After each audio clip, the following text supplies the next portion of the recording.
Bringing news from America. So Donald Trump has been in office for about a month, and DOGE has been going pretty hard and firing a bunch of people, and they have also brought a bunch of people back.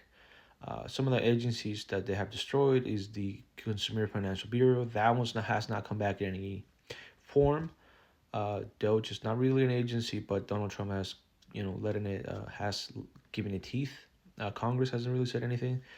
So they have fired a bunch of people and they brought a bunch of other people back. Some of the people have been brought back. Have here a little list.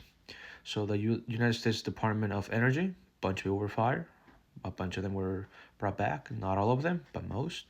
The Department of Health and Human Services, again, a lot of people were fired.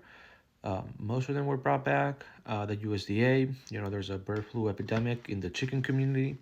There has been a few cases of humans who have been infected with these, bird flu. But a lot of people were fired from that department, including again the people in charge of the bird flu, controlling it and looking into things. So they were brought back.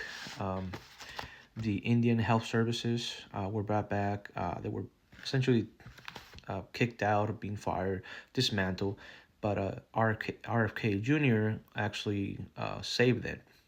He said a couple of things. He says, that they're essentially the stepchild of the HHS. They're going to focus, the Indian health services, they're going to focus on the chronic diseases that are affecting the Indian community. According to a study that they conducted, the Indian community suffers from high levels of chronic disease. The National Nuclear Security Administration, they fire a bunch of people who were in charge of knowing where the nuclear weapons were and how to, store them properly, how to do maintenance on them. They fired them. They couldn't bring him back because they didn't have any way to contact them for a few days, but they brought him back. I think with the exception of, I believe 3 or 4 people didn't get their jobs back. The DPA, which is, Bonneville Power Administration. So they fire a bunch of those people. They brought some back. Now, these are just some of the few agencies and some of the few people that have been fired and brought back due to being actually essential. What do you guys think? Until next time, get out.